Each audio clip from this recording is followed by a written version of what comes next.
हमारे राज्य सरकार में सहयोगी अपर मुख्य सचिव वन मनोज कुमार सिंह साहब, मुख्य वन संरक्षक रेणु जी,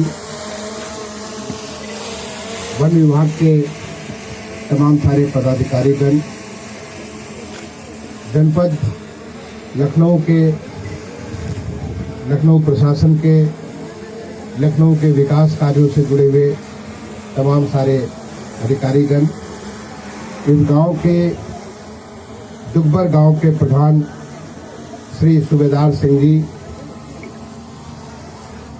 आसपास के गांव से आए हुए अन्य हमारे प्रधान भाईगण, इस गांव के और आसपास के क्षेत्रों से आए हुए तमाम सारे भाइयों एवं बहनों तथा प्यारे बच्चों, आज का दिन हम सबकी जिंदगी का बहुत ही महत्वपूर्ण दिन है। हम साक्षी हैं, सशरीर दिमाग के साथ अपनी आजादी के अमृत महोत्सव, जो कि पिछले मार्च 2021 में माननीय प्रधानमंत्री जी ने दांडी यात्रा के साथ प्रारंभ की थी, उसके 75 सप्ताह पूरा होने के बाद, आजादी के 75 साल पूरा होने के बाद आज का स्वतंत्रता दिवस हम सब के लिए बहुत बहुत महत्वपूर्ण है। ये इसलिए भी महत्वपूर्ण है कि आज से हम, जैसा कि माननीय प्रधानमंत्री जी ने आह्वान किया है, हमारे देश का अमृत काल शुरू होने जा रहा है और ये अमृत काल आगामी 25 साल तक, यानी जब हम आजादी का 100 साल मनाएंगे 15 अगस्त 2047 में, ये काल होगा जो हमारे देश का पूरी तरीके से कायाकल्प रूपांतरण कर देगा, इस देश को दुनिया के शिखर पर ले जाएगा, इस देश की जनता को, उनके अंदर जो असीम संभावनाएं छुपी है, उन सारी संभावनाओं को, उनकी क्षमताओं को निकाल करके देश की तरक्की में, अपने गांव के, अपने शहर के, अपने मोहल्ले के, अपने राज्य के, अपने देश की तरक्की में लगाएगा। सबको एक ऐसा माहौल देगा जिससे कि हर कोई अपना उन्मुक्त मन से अपना सर्वोच्च सब कुछ जितना अच्छा कर सकता वो कर सकता है और अपना योगदान देगा। उस अमृत काल की शुरुआत आज 15 अगस्त 2022 को हो रही है। इसके लिए हम सभी भगवान के बहुत बहुत धन्यवाद करते हैं कि हम सभी इसके साक्षी हैं। ये अमृत काल के लिए, जैसा कि माननीय प्रधानमंत्री जी ने कहा कि हम अपनी कल्पना की शक्ति के साथ ये सोच सकते हैं कि आगामी 25 सालों में हमारा देश कहाँ जाएगा, हमारा गांव कहाँ जाएगा, हमारा शहर कहाँ जाएगा, क्योंकि हमें भगवान ने वो कल्पना की शक्ति दे रखी है। उस शक्ति के माध्यम से हम सोच सकते हैं और हम ये सोच सकते हैं कि हम उसके लिए क्या करें। हो सकता है कि हम में से हम सारे के सारे लोग उस समय न रहें, इस धरा पे न रहें, लेकिन हम आज सोच सकते हैं कि हम 25 साल के बाद, क्योंकि पिछले 8 सालों में जो देश का एक कायाकल्प हुआ है, इतना बड़ा परिवर्तन हुआ है देश में, उस परिवर्तन को देखते और आगामी समय में और परिवर्तन की लहर बढ़ेगी, उसमें हम अपने देश को कहाँ ले जा सकते हैं, वो हम सभी सोच सकते हैं। और न केवल सोचें बल्कि आज के दिन, इस पवित्र पावन राष्ट्रीय पर्व स्वतंत्रता दिवस के दिन संकल्पित हो कि हम उसको करने के लिए हर कोई अपना पूरा का पूरा प्रयास करेंगे कि जिससे हम जो सोच रहे हैं कि हमारा देश 15 अगस्त 2047 को कहाँ होगा, हम उसके लिए ये करने जा रहे हैं, ऐसा करने जा रहे हैं। चाहे हम विद्यार्थी हो, चाहे हम एक किसान हो, एक मजदूर हो, एक सेवक हो, समाज सेवी हो, राजनीतिक हो, जो भी खिलाड़ी हो, हम वहाँ पे कहाँ अपने देश को ले जाने वाले हैं, उसके लिए संकल्पित होकर के काम करेंगे। एक बहुत बड़ा संकल्प होगा हमारा आज के 15 अगस्त 2022 के लिए। आज मुझे सौभाग्य प्राप्त हुआ कि आप सबके बीच आकर के, क्योंकि मैं जब लखनऊ का मुख्य विकास अधिकारी था, मैं फरवरी 1990 में लखनऊ का मुख्य विकास अधिकारी बना और जुलाई 1993 में यहाँ से सोनभद्र का जिलाधिकारी बनकर के लगभग 3.5 साल में यहाँ का मुख्य विकास अधिकारी था। और मैं समझता हूँ यहाँ के हर गांव में कई बार जाने का मुझे मौका मिला, कुछ करने का मौका मिला। लेकिन आज आप सबके बीच इतने सालों के अंतराल के बाद एक नए रूप में आ रहा हूँ और मुझे देखकर इतनी खुशी हो रही है कि आपने, जैसा कि हमारे माननीय मुख्यमंत्री जी ने संकल्प लिया है कि हम प्रदेश के हर गांव में, जो हमारे लगभग 58,000 से ज्यादा गांव हैं, हर गांव में एक अमृत सरोवर बनाएंगे।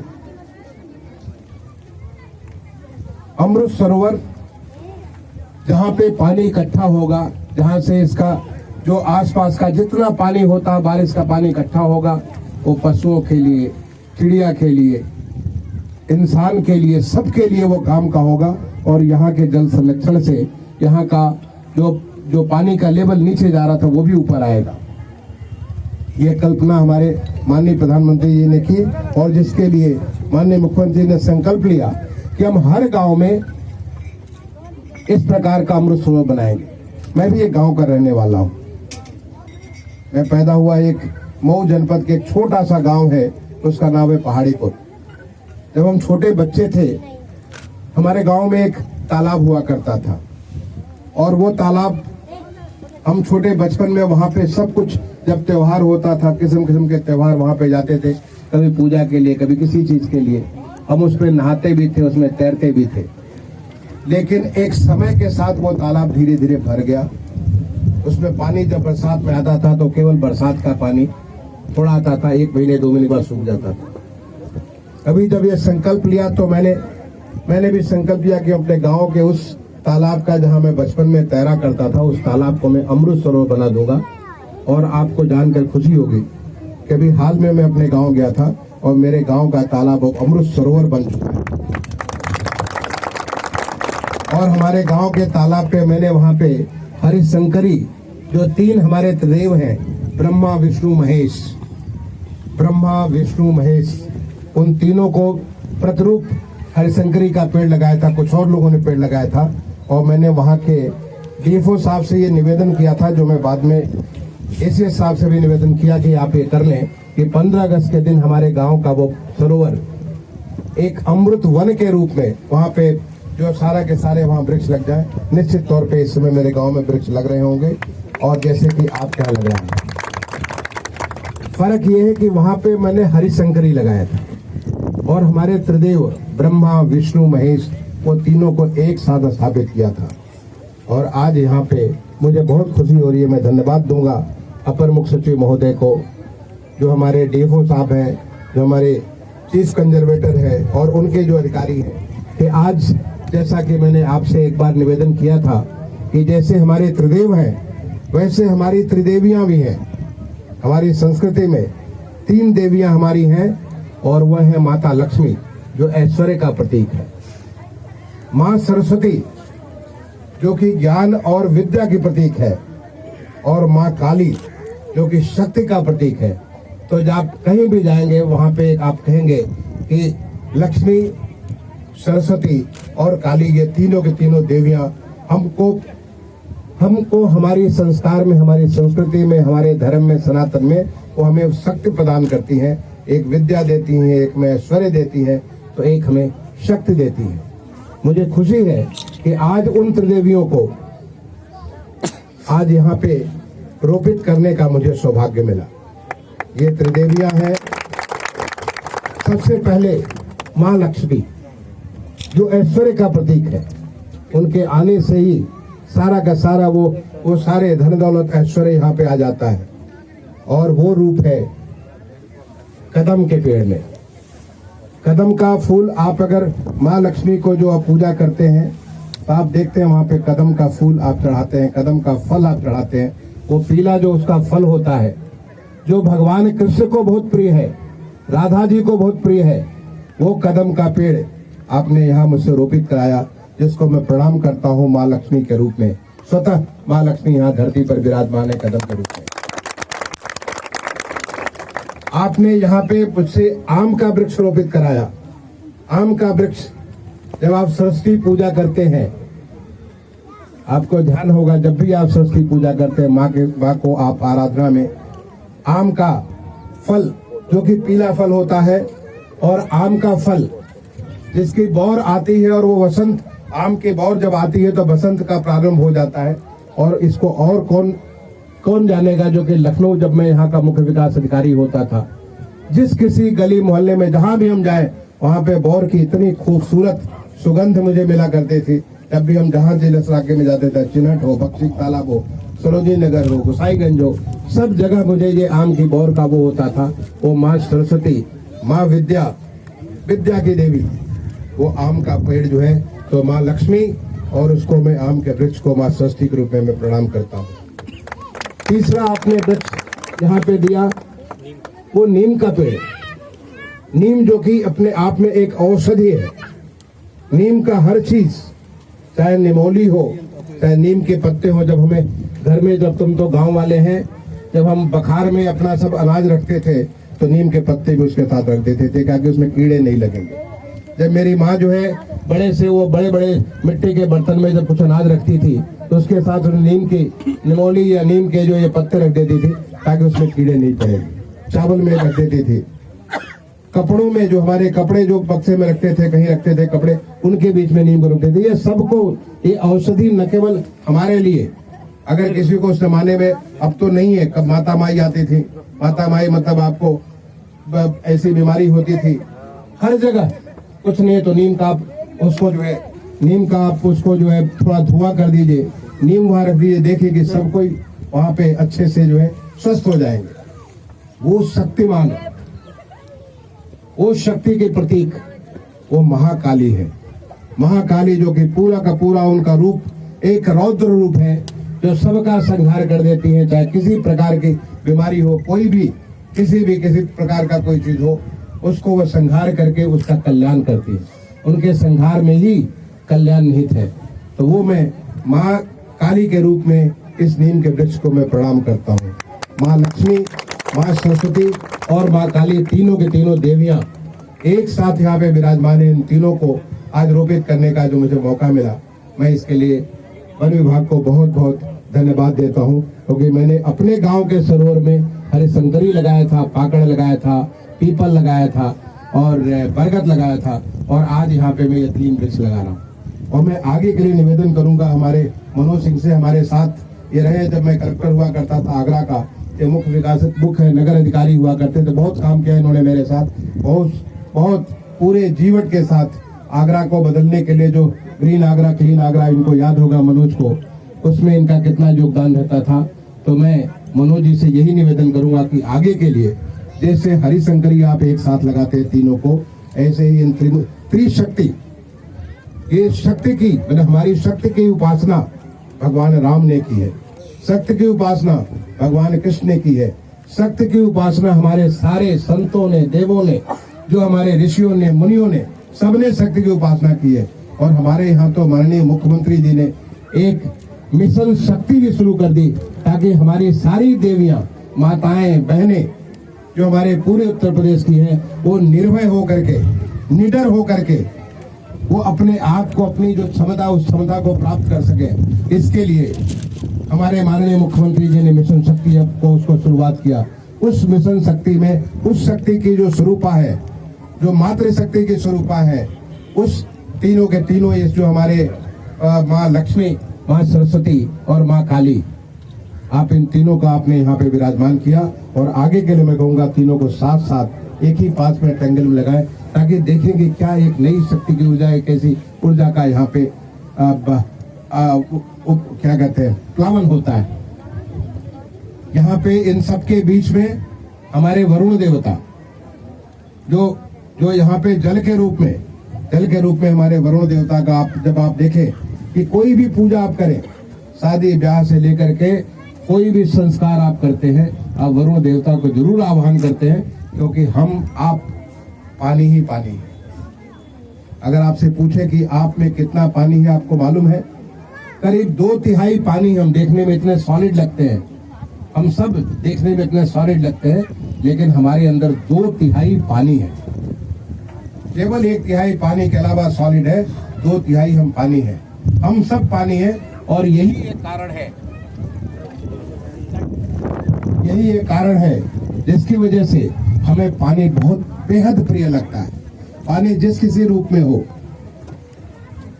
जिस किसी रूप में हो, आप कितने भी उलझन में हो, कितने भी तकलीफ में हो, कितनी परेशानियों में हो, आप जाकर के एक तालाब के पास बैठ जाइए, देखिए कि सारी उलझनें, सारी समस्याएं वो जल आपको समाप्त कर देता है। नदी के पास जाके बैठ जाइए, तालाब के पास जाके बैठ जाइए, झरने के पास जाके बैठ जाइए, फव्वारे के पास जाके बैठ जाइए, आप देखिए कि आपकी सर समस्या का निदान कर देता है, क्योंकि वो आपको अपने घर वापस ले जाता है। जो हम हैं, हम जल ही जल हैं, तो हमारा जल ही जल, ये हम उस जल के साथ जब इकट्ठा होते हैं तो हमारी सारी समस्याएं, सारी उलझनें सब कुछ समाप्त हो जाती है। आप सोचिए कि हम कहां से लोग हिमालय पे, तमाम सारे जो हमारे जो बर्फ के रूप में जो पानी का रूप है, कहां से लोग उसे देखने जाते हैं। क्यों? क्योंकि वो जैसे होता था कि हम जो महिलाएं शादी करके अपने घर में वापस आ जाती थी, अपना एक नया घर से ला देती थी, वो मायके जाती थी। मायके किस लिए जाती थी? क्योंकि उनका बचपन तो वहीं गुजरा है, उनका सारा का सारा, उनका जो शुरुआत, उनका सारा वहीं हुआ है। वो उससे अपने आप को सरोकार करती थी, वो मायके जाती थी। ऐसे जब हम पानी के पास पहुंचे, चाहे बर्फ के पास पहुंचे, चाहे हम जल के पास पहुंचे, चाहे भाप के पास पहुंचे, जो हमारा उसका जो भाप का रूप है, हम अपने मायके वापस पहुंच जाते हैं, हम अपने आप के पास पहुंच जाते हैं। ये हमारा जल का जो महत्व है, हमारे जीवन में जल का महत्व है। और जल को संरक्षित करने के लिए जो माननीय प्रधानमंत्री जी ने आह्वान किया कि अमृत सरोवर, अमृत सरोवर का मतलब होता है ये अमृत बरसाता हुआ सरोवर, जो आसपास के सारे जल को इकट्ठा करेगा और इस गांव को हमेशा संतृप्त रखेगा। चाहे वो यहाँ पे गाय हो, भैंस हो, यहाँ के जानवर हो, उनके लिए भी, यहाँ के लोग, जैसे मैंने कहा बचपन में मैं तैरा करता था अपने गांव के तालाब में, उनके तैरने के लिए भी, हर चीज के लिए। मैं कहूँगा बीच में एक प्रधान जी से मैं कहूँगा, या बीच में जैसा मेरे गांव में था, मैं बोल के आया कि वहाँ बीच में एक लट्ठा लगवा दीजिए, एक उसका जो लगवा दीजिए जिसके ऊपर मीटर लिखा हो या फीट लिखा हो, कि जिससे जिसको मालूम हो कि नीचे से कितना सतह से पानी है, और आप उसको हमेशा के लिए परमानेंट लगवा दीजिए, जिससे कि लोगों को महसूस हो कि हम इतनी गहराई में यहाँ पे है। ये हमारा जो है जो अमृत सरोवर है, इस अमृत सरोवर को पूरे प्रदेश में, आज खुशी की बात है कि आज हमारे पूरे प्रदेश में 7500 अमृत सरोवर के ऊपर इस प्रकार के अमृत वन लगाए जा रहे हैं। एक संकल्प लिया था हमारे माननीय मुख्यमंत्री जी ने कि हम पूरे प्रदेश में 35 करोड़ पेड़ लगाएंगे, 35 करोड़ पेड़ लगाएंगे। छोटा मोटा नहीं, इतना बड़ा संकल्प लेके हम 35 करोड़, ऑलरेडी पिछले 5 सालों में 100 करोड़ पेड़ लगाए जा चुके हैं, और इस साल का लक्ष्य रखा था 35 करोड़। और मुझे बताते हुए खुशी हो रही है कि अभी जब मैं आपसे बात कर रहा हूँ, मैं इसके ऊपर देख सकता हूँ कि कुल कितने पेड़ अभी तक लगे हैं। ये मैं आपको बताता हूँ कि कितने पेड़ लगे हैं। ये देखते देखते इस समय, अभी ये नंबर जब थम जाने दे, मैं बताता हूँ, 32 करोड़ 60 लाख 71 हजार से ज्यादा पेड़ लगाए जा चुके हैं। 32 करोड़ 60 लाख 71। मैं जैसे देख रहा हूँ, आप भी देख सकते हैं, पूरे प्रदेश में जहाँ कहीं वृक्ष लग रहे हैं, हर एक वृक्ष का अभी देखते देखते 33 करोड़ हो जाएगा, 34 होगा, 35 होगा, और 35 से भी ऊपर जाएगा। ये हमारा लक्ष्य हमारे मुख्यमंत्री जी ने सबको किया, उस लक्ष्य को हम सब मिलकर के पूरा कर रहे हैं। वृक्ष हमारा देवता है, वृक्ष हमारी प्रकृति को पालन करता है, वृक्ष की हम सब पूजा करते हैं। इनफैक्ट जो यहाँ पे पीपल का वृक्ष लगा है, पीपल के वृक्ष बारे में जो हम प्रार्थना करते हैं, मूले ब्रह्मा, यानी उसके मूल में ब्रह्मा जी स्वतः विराजमान है, जो पूरी सृष्टि का निर्माण करते हैं। मूले ब्रह्मा, त्वचा विष्णु, यानी जो उसका तन है, वो तन पूरा विष्णु का स्वरूप है, जो पालन करता है, पालनहार है, सारी की सारी दुनिया को पालन करता है। शाखे शाखे रुद्र महेश्वर, यानी उसकी शाखा शाखा में, हर शाखा जितनी आप भगवान कृष्ण, भगवान शंकर को देखते हैं, उनकी जटा जुटाएं होती हैं, उस प्रकार से उसका जो भगवान रुद्र का रूप है, शाखा शाखा रुद्र महेश्वराय। पत्ता पत्ता देवानाम, पत्ते पत्ते देवानाम। प्रणामे वृक्ष राजा, यानी हर पत्ते में देवी देवता बसते हैं। इतने सारे देवी देवता बसते हैं हमारे उस वृक्ष के, जो हमारा ये वृक्ष होता है, इसका पीपल का वृक्ष होता है, उसके हर पत्ते में देवी देवता बसते हैं। मूल में ब्रह्मा जी हैं जो कि सृष्टि को सृजित करते हैं। उसके त्वचा और तन में भगवान विष्णु हैं जो उसका पालन करते हैं। उसके शाखा में भगवान महेश्वर है, भगवान शिव है जो उसका संहार करके उसका कल्याण करते हैं कि जिससे वो सृष्टि की वो परंपरा, वो सृष्टि को फिर से वो वापस उसी प्रकार से आवृत्ति में आ जाए जैसे सृष्टि चलती रहे। और उसके पत्ते पत्ते पे सारे देवी देवता, जितने सारे देवी देवता का आप नाम जानते हैं, वो सारे के सारे उसके पत्ते पत्ते पे हैं। और ये हमारा वृक्षराज भगवान, वृक्षों का राजा जो है पीपल का वृक्ष है, जिसको हम प्रणाम करते हैं, ये हमारी देवी संस्कृति है, ये हमारी सनातन संस्कृति है। मैं आप सबसे आह्वान करूंगा, मैं जानता हूं कि यहाँ पे इतने सारे झंडे, आप सारे लोगों के, मैंने इतने झंडे देखे गांव में जब घुसा तो इतने सारे झंडे देखे, और आज देखिए इधर भी सब तरफ झंडे ही झंडे नजर आ रहे हैं। तो ये हर घर झंडा एक ऐसी बड़ी चीज, ऐसी बड़ी ताकत, जो कि आज का दिन जिन बलिदानियों ने हमें देश को, चाहे जिनका नाम हम जानते हैं या जिनका नाम हम नहीं जानते, उन्होंने इस देश के लिए ऊपर अपनी कुर्बानी दी अपनी खुद की, अपने जीवन की कुर्बानी दी उन्होंने अपने उन तमाम सारे ऐशो आराम की, बड़े बड़े उनके जो पेशे थे, चाहे वो वकालत कर रहे हो, बिजनेस कर रहे हो, कॉलेज यूनिवर्सिटी में पढ़ा रहे हो, बड़े धंधे कर रहे हो, उन्होंने सब कुछ कुर्बान किया। किस लिए? ताकि हम और आप आज आजादी का सांस ले सके, और उसका 75 साल आज हम लोग मना रहे हैं। तो इस अवसर पे हम उन तमाम सारे बलिदानियों को, उनको अपना नमन करते हैं, उनको अपने विनम्र श्रद्धांजलि अर्पित करते हैं। आज उस बलिदानियों के बाद उन्होंने हमें स्वतंत्रता दी, उसके बाद वो तमाम सारे लोग हमारे आर्म फोर्सेस के, जो हमारी सशस्त्र सेनाएं हैं, हमारे पुलिस के फोर्सेस के, ताकि हम लोग हमारी आजादी छुड़ रह सके, उसके लिए उन्होंने कभी देश की, जब हमारे ऊपर कोई किसी ने, दुश्मन ने, चाहे वो चीन हो चाहे पाकिस्तान हो, जब कभी उनकी बुरी नजर आई तो उन्होंने पूरे डट करके उसके मुकाबला किया। और दुनिया का सबसे बड़ा, पूरे इतिहास का सबसे बड़ा जो सरेंडर हमारे हिंदुस्तान ने किया, ये करवाया, इतनी सारी सब कुछ चीजें, और उन्होंने उसके लिए भी तमाम कुर्बानियां दी। कभी आतंकवादियों की घटनाएं हुई, कभी जो है और किस्म से, जिससे कि हमारी जो शांति है जनता के बीच में, जो शांति, उसको भंग करने की कोशिश की, उनसे लड़कर के बगैर डरे उन्होंने अपने जीवन को दान किया। उन तमाम सारे शहीदों को प्रणाम करते हैं। और इस देश के जो झंडा तिरंगा है, जो हमारे देश की आन बान और शान है, उसको हम सलाम करते हैं। और उसके तहत हम, जैसा मैंने कहा कि जो माननीय प्रधानमंत्री जी ने आह्वान किया अमृत काल के लिए, हम पूरी तरह से तैयार होकर के आगे बढ़ने के लिए, कि हमारा गांव अगले 25 साल के बाद कैसा होगा, किस प्रकार से हर कोई एक समता मूलक समावेशी समाज के रूप में हर कोई को मौका दे करके, हर कोई, क्योंकि मैंने आपको बताया कि मैं एक छोटे से गांव के वहां पैदा हुआ, गांव में पढ़ने गया प्राइमरी स्कूल में, तो वहां पे मैं पेड़ के नीचे पढ़ा। जब कक्षा 4 में पहुंचा तो पहले बार किसी कमरे में पढ़ने का मौका मिला, कक्षा 5 में कमरे का मिला, वो भी कैसा, वो खपड़ेला वाला। लेकिन वहां से चल करके मैं भारत सरकार का सचिव भी रहा, वहां से चल करके आज मैं प्रदेश का मुख्य सचिव भी हूँ।